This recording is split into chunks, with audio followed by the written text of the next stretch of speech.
The deep dish pizza at Giordano's had always been Serafina's favorite. I was halfway through a slice, watching Lake Michigan sparkle in the October sunset from the window seat, when Maddox's text destroyed my world. Urgent. Call immediately. Thessaly filed papers. Do not go to dinner tomorrow. My hands went numb. The pizza fell back onto the plate. Other diners continued their conversations, oblivious to my world collapsing. Kane, Maddox's voice was steel when I called. I hate doing this over the phone, but you need to know before you see her tomorrow. What papers? But my heart already knew. That hollow ache that had been growing since Thessaly started canceling our lunches, it all made terrible sense. She's filed for legal guardianship, claims you're mentally unfit to run Meridian Dynamics. The lake blurred through my suddenly wet eyes. 32 years. I'd built Meridian Dynamics from nothing, working 20-hour days while other fathers taught their kids to ride bikes. All for her. Every missed piano recital, every postponed camping trip, every bedtime story I never read, it was all supposed to be worth it when I handed her an empire. How long has she been planning this? 7 months, Kane. She has testimonies from board members, documented incidents of emotional instability, medical experts ready to testify about grief-induced cognitive decline. Grief-induced. They were weaponizing Serafina's death, my wife's memory, turned into ammunition by our own daughter. I stumbled out onto North Michigan Avenue. The magnificent mile bustled with evening shoppers, normal people living normal lives where daughters didn't orchestrate their father's destruction. There's more, Kane, Maddox continued. She's promising shareholders 40% returns if she takes control. Says you're stuck in the past, refusing to embrace AI automation that could triple profits. By firing half our workforce? She calls it strategic restructuring, Kane. She has 5 board members already committed. The hearing is in 2 weeks. 2 weeks? My daughter had given me 2 weeks' notice on my execution? If you've ever felt the sting of family betrayal, you understand this pain. Take a moment to subscribe, not for me, but for everyone who's ever had their trust shattered by someone they loved. Your support means we can keep sharing these stories that need to be told. Tomorrow's dinner invitation made sense now. One last family meal before the slaughter. Did she plan to hug me goodbye knowing she'd already signed my professional death warrant? Would my granddaughter Briar ask why Grandpa looked sad while her mother counted down to my destruction? Kane, are you there? I'm here. My voice sounded foreign. Aged 10 years and 10 minutes. What do? We fight. But Kane, prepare yourself. This is going to get ugly. Ugly. What an inadequate word for having your heart carved out by the person you loved most in the world. As Chicago's skyline glittered against the darkening sky, I realized something that made my knees weak. Thessaly had learned from the best. Every ruthless business tactic she was using, I'd taught her. I created the very weapon now pointed at my head. The question was, had I taught her too well? The smell of rosemary chicken filled Thessaly's Lincoln Park brownstone as I stood on her doorstep, holding a bottle of Michigan wine I'd never drink and wearing a smile that felt like broken glass. "Grandpa!" Briar burst through the door before I could knock, wrapping her 6-year-old arms around my legs. "Mommy said you might not come." Interesting. So Thessaly had doubts about whether I'd discovered her betrayal. "I'd never miss dinner with my favorite girls," I said, lifting Briar into a hug that I held a second too long. How many more of these would I get if Thessaly succeeded? Thessaly appeared in the doorway, designer apron pristine, smile calculated to the millimeter. For a moment, I saw Serafina in her face. The same delicate features, the same intelligent eyes. But Serafina's eyes had held warmth. Thessaly's held ambition. "Dad, you look tired." First strike. Establish the narrative of decline. "Just busy. Meridian's 4th quarter is always demanding." I studied her face for any flicker of guilt. Nothing. Jasper appeared behind her, his discomfort obvious. At least my son-in-law had the decency to look ashamed. "Kane, great to see you. Can I get you a drink?" "Whiskey?" "Neat." I'd needed. The dining room was staged like a magazine shoot. Serafina's china, the set I'd bought her for our 10th anniversary, arranged perfectly. Family photos on the mantel, including one of me holding newborn Thessaly, looking at her like she was my entire universe. She had been. "Grandpa, look what I drew." Briar thrust a crayon masterpiece at me. Stick figures labeled Grandpa and Me stood in front of a building marked Grandpa's work. "It's beautiful, sweetheart." "Mommy says you might not be at work much longer. Are you going on vacation?" The room went silent. Thessaly's knife scraped against her plate. "Mommy's mistaken. I'll be at work for a long time yet." Thessaly's smile tightened. "We'll see." Dinner was a chess match disguised as small talk. Every question was reconnaissance, every answer potentially evidence. "Dad, how are you sleeping?" Jasper's mother started having insomnia before her issues. What issues would those be? "Oh, you know, confusion, forgetfulness. It's normal at your age." 63 wasn't ancient, but in Thessaly's narrative, I was practically decomposing. "I remember everything, Thessaly, every sacrifice, every choice, every moment I spent building something for you." That's what you tell yourself, that it was for me. Who else would it be for? Your ego, your legacy, your voice was ice cracking. Do you know what I told my therapist last week? That my father loved his company more than his daughter. If this is hitting close to home, if you've ever wondered whether success is worth losing family, please hit that like button. Not for the algorithm, but because these stories of family pain need to be heard. Share this with someone who needs to know they're not alone. That's not, isn't it? Mom died calling your name, Dad, but you were in Dallas, closing a deal. The words were perfectly aimed arrows. Serafina had died while I was traveling. I chartered a plane, broke every speed limit from the airport, but didn't make it in time for goodbye. Thessaly knew it was my deepest regret, and she wielded it like a scalpel. Your mother understood. Mom understood that she came second. I understood it too. Every recital you missed, every birthday call from the office, every Christmas dinner interrupted by urgent business. Briar had gone quiet, sensing the adult tension poisoning the room. "But I'm not asking for your time anymore, Dad. I'm taking what you love most. See how it feels." There it was, mask off. Jasper stood abruptly. "Briar, let's get your bath started." "But I haven't had dessert." "We'll have ice cream upstairs." As they left, Thessaly and I sat in silence sharp enough to draw blood. "You won't win," I said quietly. "I already have. Carver, Yamamoto, Delgado, Morrison, and Ashford. 5 board votes, that's all I need." Each name was a betrayal. People I'd trusted, mentored, made rich. "I taught you everything you know about business, Thessaly." She smiled then, genuinely for the first time all evening. "But not everything you know, Dad. That's what you're counting on, isn't it?" She was right. But she'd forgotten one crucial thing.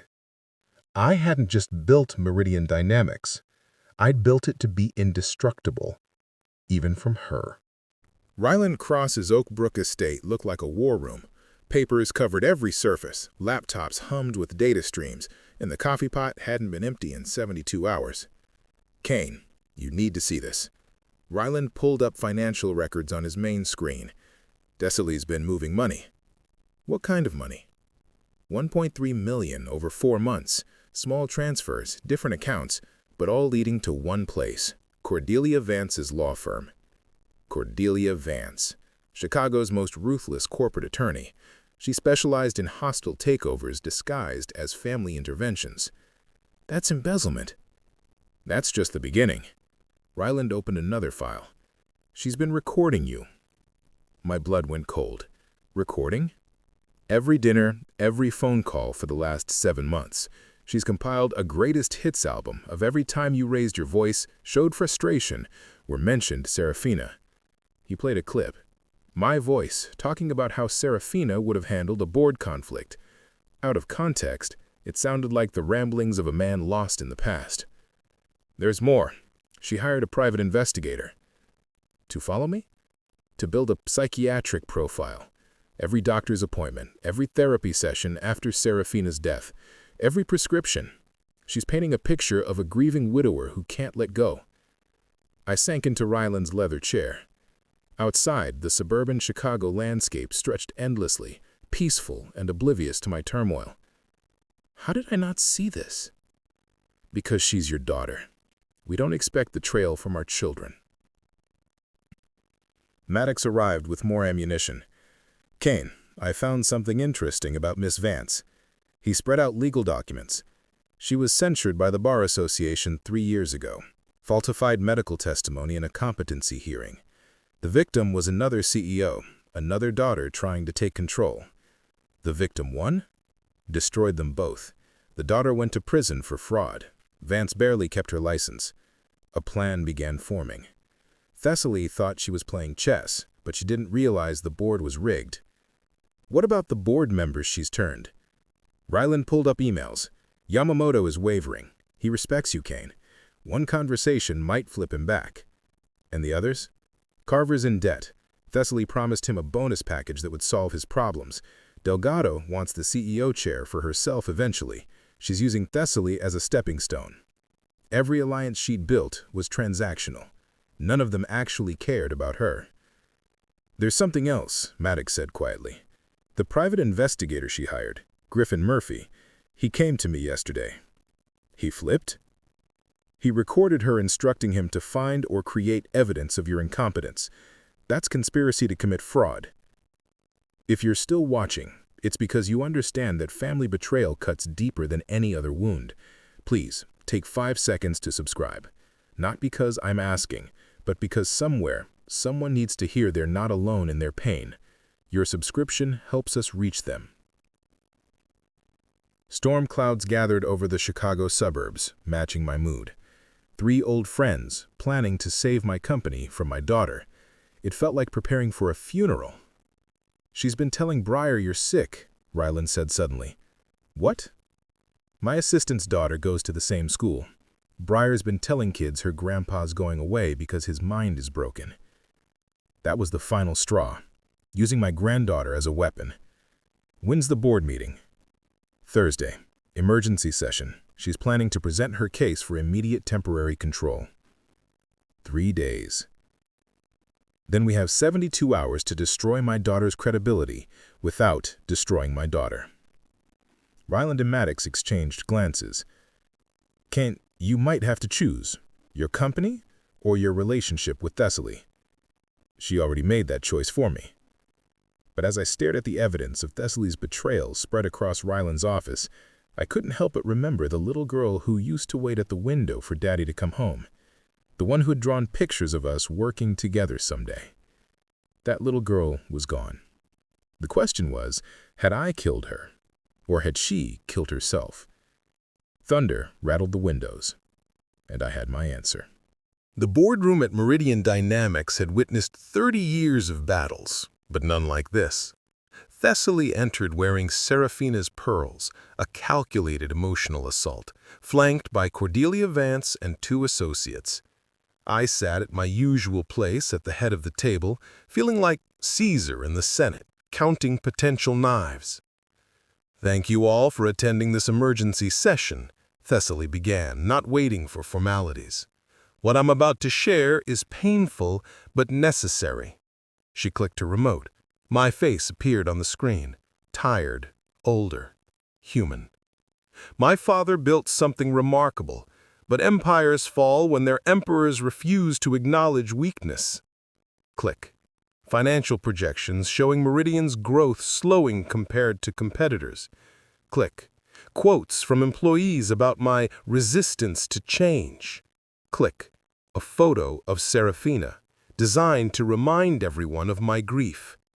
In the past 18 months, my father has rejected 7 acquisition opportunities, refused to implement AI optimizations that would increase profits by 38%, and maintained redundant positions out of misguided loyalty.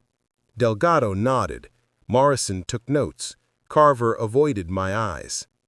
These aren't business decisions. They're emotional reactions from a man who can't accept that the world has moved past his vision. May I respond? I kept my voice level. Of course, Dad. The familial term was a weapon, reminding everyone this was a daughter concerned about her father. I stood slowly, feeling every one of my 63 years. Miss Meridian Westbrook is right. I have rejected acquisitions, companies that would have required massive layoffs. I've refused AI implementation that would eliminate entry-level positions, destroying the pipeline that created everyone in this room. And yes, I've maintained positions for employees who've given us decades of loyalty. I'm not finished. I clicked my own remote. The screen showed Meridian's real numbers, not just profits, but employee retention rates, 94%, customer satisfaction, 97%, community trust ratings that exceeded every competitor. We're not just a company. We're 8,000 people who go home to families because of the culture we've built. Culture doesn't pay dividends, Thessaly interrupted. Doesn't it? Ryland stood up. I've been analyzing the numbers Miss Meridian Westbrook hasn't shown you. He took over the screen. Companies that followed her proposed model. Technova, bankrupt in 3 years. Pinnacle Systems, sued into oblivion by former employees. Digital Dynamics, stock worth pennies after customer exodus. Thessaly's composure cracked slightly. Those were different circumstances. Were they? I pulled out Griffin Murphy's recordings. Thessaly's voice, clear and damning. I don't care if the evidence is thin, make it look substantial. I need him gone. Yamamoto pushed back from the table. This is conspiracy. It's a daughter trying to save her father's legacy, Thessaly said desperately. By destroying him? I asked. By telling my granddaughter I'm sick? By using Serafina's death as evidence of incompetence? If your heart is breaking for both father and daughter, you're human. Please, hit that subscribe button, not for me, but for every parent who's ever wondered if success cost them their child's love. Share this story. Someone needs to hear it today. You destroyed yourself! Thessaly's control shattered completely. Every choice you made chose Meridian over us. Mom died alone because of your priorities. Your mother died surrounded by nurses while I broke every speed limit trying to reach her. She died knowing I loved her more than life itself. But you're trying to kill me while I'm still breathing. The boardroom was silent except for the hum of fluorescent lights. Delgado spoke first. I motioned to table this discussion pending investigation of the financial irregularities. Seconded, Yamamoto added quickly. All in favor? Every hand raised except Thessaly's.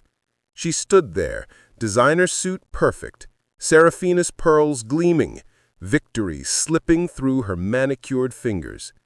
This isn't over, she said. Yes, I replied quietly. It is. But as she gathered her things, I saw something that stopped my heart. Tears. Real tears, not strategic ones.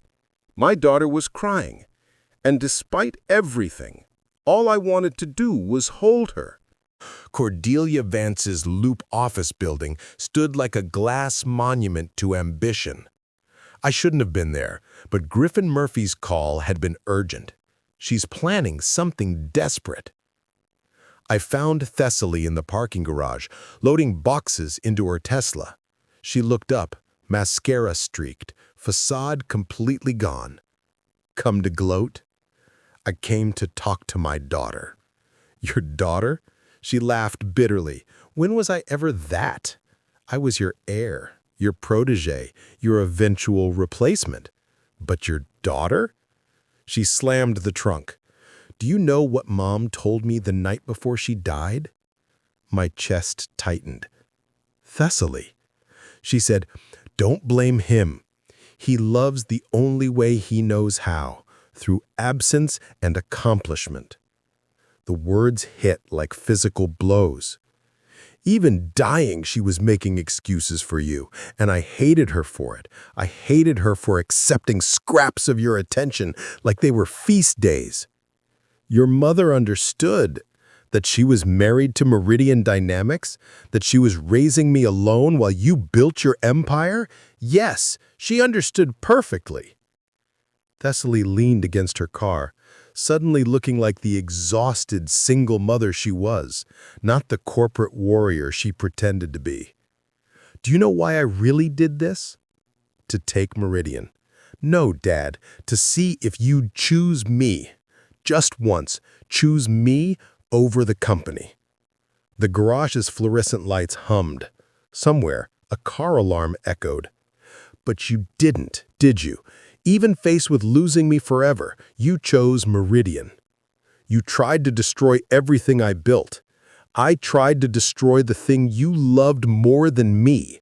Her voice broke completely. And you protected it. You proved me right. My phone buzzed. Maddox, texting urgently about filing charges. I silenced it. When you were 7, you had pneumonia. I sat by your bed for 3 days straight, while taking calls from Hong Kong, while praying to a God I didn't believe in to save my little girl. She looked at me, then, really looked at me, for the first time in years. But you went back to work the minute I was better. Because I thought that's what fathers did. Provide, protect, build something lasting. We didn't need an empire, Dad. We needed you. A security guard walked past, pretending not to notice the family drama unfolding. The fraud charges. Maddox wants to file them. Thessaly's face went white. Prison? Possibly. She closed her eyes. Do it. Maybe Breyer will be better off without me. I'm becoming you anyway. That's when I saw it clearly. The cycles we create, the patterns we pass down like poisoned heirlooms. No, I said. No? No charges, no lawsuit, no war. Why? Because I'm choosing you. Finally, too late, but I'm choosing you. Thessaly's phone rang, Jasper wondering where she was. She ignored it. It doesn't matter now. I've lost everything. The board will fire me. My reputation is destroyed. You haven't lost Breyer. Haven't I? I've been so focused on taking Meridian from you, I've been doing to her what you did to me. The parallel was devastating in its clarity. Then break the cycle. How? By letting me help you, not as Meridian's CEO, but as your father. She laughed, but it was hollow. You don't know how to be just my father. Then teach me. A car pulled into the garage, its headlights illuminating us like stage lights. 2 broken people in a concrete cave trying to salvage something from the wreckage. The money I took, she said quietly, will be repaid. Ryland already arranged it. That easily? Nothing about this has been easy. She looked at me with Serafina's eyes, but filled with her own unique pain. I recorded everything, you know. Every conversation for months. Listening back, trying to find evidence of your decline. But you know what I heard instead? I waited. Love. Clumsy, misdirected, poorly expressed, but love. You talk about me constantly in board meetings, pride in every word. I just couldn't hear it until I was listening for weakness. Thessaly?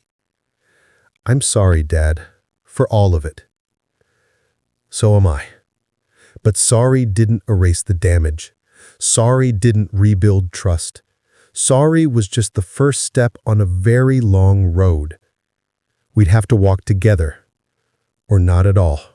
The coffee shop in Naperville felt neutral, safe. Thessaly had chosen it, halfway between Meridian's towers and her Lincoln Park home. She was already there when I arrived, Briar coloring beside her. "Grandpa!" Briar launched herself at me. "Mommy said you're not sick anymore." Over her head, Thessaly and I exchanged looks. The lies we tell children to protect them from our failures. "I was never sick, sweetheart. Just sad. Like when Grandma went to heaven?" "Yes, like that." We sat down. 3 generations of dysfunction trying to find their way forward. Thessaly had bags under her eyes that makeup couldn't hide. "The board accepted my resignation," she said quietly. "I know. Delgado is telling everyone I had a breakdown. Let her. The truth is worse and better than any gossip." Briar showed me her coloring book, families holding hands under rainbows. The irony wasn't lost on either of us. "Jasper's firm got the museum contract," Thessaly offered, trying for normal conversation. "That's wonderful. He's been supportive, better than I deserve." "You deserve grace, Thessaly. We all do." She stirred her coffee endlessly, avoiding my eyes. "Ryland called. Said you're restructuring the board. It needed to happen anyway." And my position? Here it was, the moment that would define our future.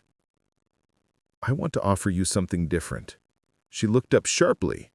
"I can't come back to Meridian, not Meridian. Something new.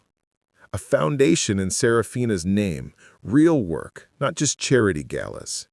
Education initiatives, family support programs, helping working parents balance what we never could." Her eyes filled. "Mom would have loved that. I would have loved seeing you run it. After everything I did? Because of everything you did. You understand the cost of imbalance better than anyone."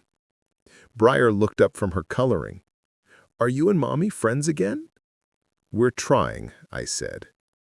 "Trying is good," Briar declared with 6-year-old wisdom. "My teacher says trying is the most important part." From the mouths of babes comes truth. If this story is touching your heart, please, I'm begging you, hit subscribe. Not for views or metrics, but because somewhere a parent and child need to know that reconciliation is possible. Share this. Save a family today. "The legal fees," Thessaly said suddenly, "Cordelia Vance, are handled." "Dad, I can't accept." "It's not charity. It's an investment. In you, in Briar, and the possibility that we can build something better from the ruins." She reached across the table, tentatively taking my hand. First time in years. "I need therapy. Real therapy, not the performative kind I was doing before." "We both do." "Family therapy? If you're willing." Briar, sensing the moment, put her small hand on top of ours. "Group hug?" And there, in a Naperville coffee shop, surrounded by strangers living their own dramas, we held each other. Not perfectly, not without pain, but genuinely. "I love you, Dad. I love you too. I always have. I just forgot how to show it." We both forgot a lot of things. When we separated, Briar had chocolate on her face and hope in her eyes. "Can we have dinner together? Like before, but better?" Like before, but better became our family motto. Not erasing the past, but learning from it. "Sunday," Thessaly suggested, "I'll cook Mom's lasagna. I'll bring the wine, and I'll turn off my phone." "Really?" "Really." For the first time in months, my daughter smiled genuinely, not the calculated expression she wore for board meetings or the false brightness she showed Briar. A real smile. Fragile, but authentic. "We have a long way to go," she said, "but we're going together." Briar held up her drawing, 3 stick figures holding hands under a rainbow. "I fixed our family." If only it were that simple. But looking at Thessaly, seeing Seraphina's strength mixed with hard-won humility, I thought maybe Briar was right. Maybe we could fix this. Maybe we already were. 6 months later, the Seraphina Meridian Foundation's launch event filled the Drake Hotel's Gold Coast room. Thessaly stood at the podium, confident but humble, wearing one of her mother's vintage dresses. "My mother believed in second chances," she began. "She believed that failure wasn't final, that families could heal, that love could overcome ambition." I stood in the back, watching my daughter command the room without destroying anyone in it. "This foundation exists because I learned those lessons too late and just in time." The audience, business leaders, educators, therapists, listened intently. No one knew the full story, but they sensed the weight behind her words. "We're launching 3 initiatives. First, workplace family support that goes beyond daycare. Second, counseling services for families struggling with work-life balance. Third, education programs teaching what my father calls sustainable success." She found me in the crowd, smiled. "My father taught me everything about business, but it took losing him to learn about life." Ryland stood beside me, tissue in hand. "You did it, Kane. We did it." "No, you chose her over Meridian.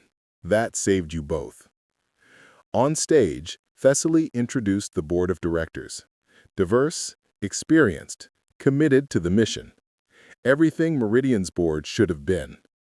"Will you say something?" she asked, inviting me up. I hadn't prepared remarks, but standing there, seeing Jasper in the front row holding Briar, seeing Thessaly glowing with purpose instead of revenge, words came. "Seraphina always said I built Meridian Dynamics for the wrong reasons. I thought she meant I was selfish, but she meant I was scared. Scared that without massive success, I wouldn't matter, that my family wouldn't love me without an empire to offer them." The room was silent. It took almost losing my daughter to realize Seraphina was right. Love isn't earned through achievement. It's given freely or not at all. I looked at Thessaly. My daughter tried to take my company. Instead, she gave me something priceless. The chance to choose her over everything else. The chance I should have taken 40 years ago. If you're crying, you're not alone. I am too. Please subscribe to this channel, not because I deserve it, but because stories of redemption need to be heard. Share this with someone who needs to know it's never too late to choose love. Save a relationship today. Briar broke free from Jasper, running on stage. "Grandpa, tell them about our new tradition." The audience laughed as I lifted her up. "Every Sunday, 3 generations have dinner. No phones, no business, no agendas. Just family. And we play board games. Grandpa's terrible at Candyland." More laughter. Thessaly joined us, taking Briar from my arms. "We're not perfect," she told the audience. "We're scarred, complicated, still learning, but we're together. And that's everything." The applause was warm, genuine, but I barely heard it. I was watching Thessaly, my daughter, not my heir, stand tall without standing on others.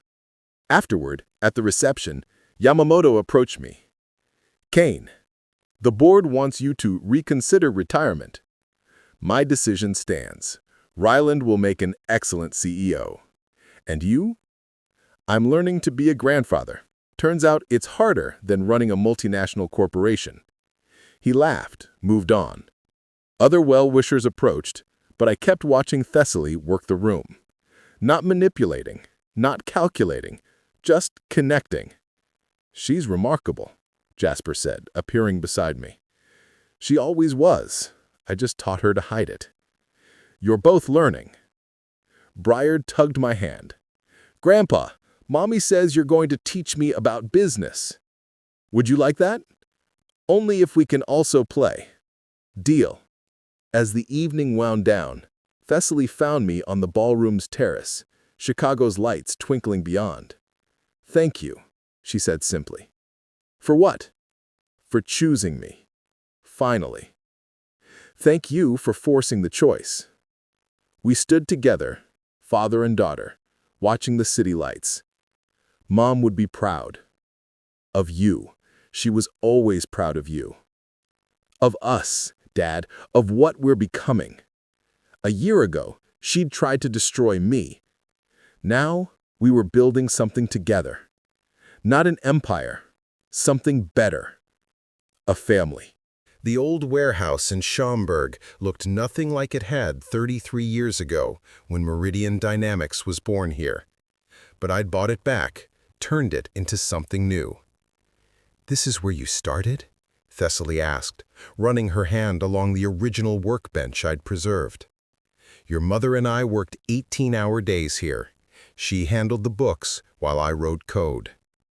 Briar explored the space, her 7-year-old energy filling it with life. "Was Mommy here too?" "In a way," I said, touching Thessaly's shoulder. "She was our dream before she was our reality." The warehouse had been converted into a workspace for the Foundation's youth program. Kids from underserved communities would learn coding, business skills, and, most importantly, balance. "The instructor starts Monday," Thessaly said. "Northwestern graduate, single mom, perfect for the role." "How's the foundation?" "Growing. We've helped 300 families so far. The counseling program has a waiting list." "And you?" She smiled. Seraphina's smile, but earned through her own journey. "Happy. Genuinely happy. Jasper and I are stronger, Briar's thriving, and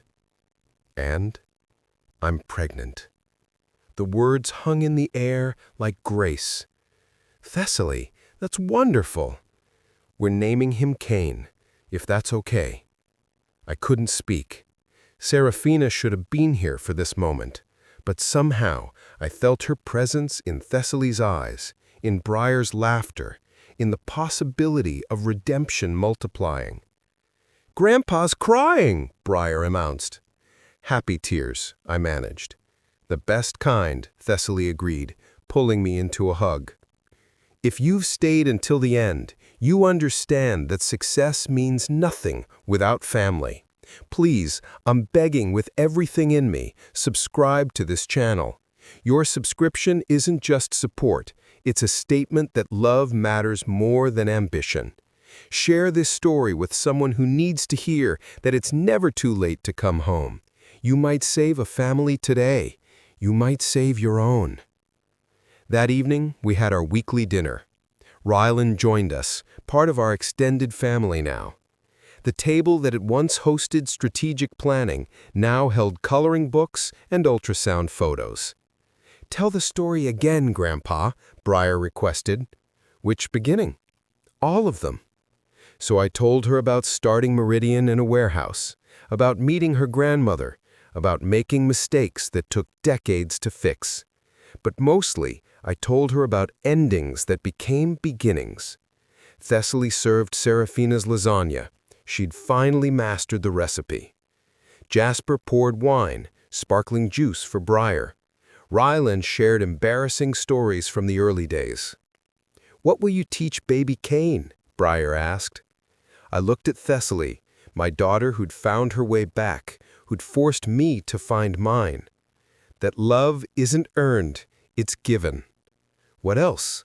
That success without family is failure. And that it's never too late to choose what matters. Outside, the Illinois sunset painted the sky in shades of gold and purple. Inside, 3 generations sat around a table, broken but healing, scarred but whole. My phone buzzed. Old habit made me glance at it. "Dad," Thessaly said gently. I turned it off, maybe for the first time in 30 years without anxiety. "Sorry, still learning." "We all are," she said, raising her glass. "To learning." "To family," Ryland added. "To Grandma Seraphina," Briar contributed. wise beyond her years. To second chances, Jasper said. I raised my own glass, looking at each face around the table. My legacy wasn't Meridian Dynamics anymore. It was this, a family that had traveled through betrayal to find trust, through ambition to find love, through endings to find beginnings. To coming home, I said, and we were. Finally, we were. Thank you for witnessing our story. If it moved you, changed you, or gave you hope, please subscribe. Share this with everyone you know. Somewhere, a parent and child are strangers to each other. Your share might bring them home. Don't let another family break because they never heard that healing is possible. Subscribe now, not for us, but for them.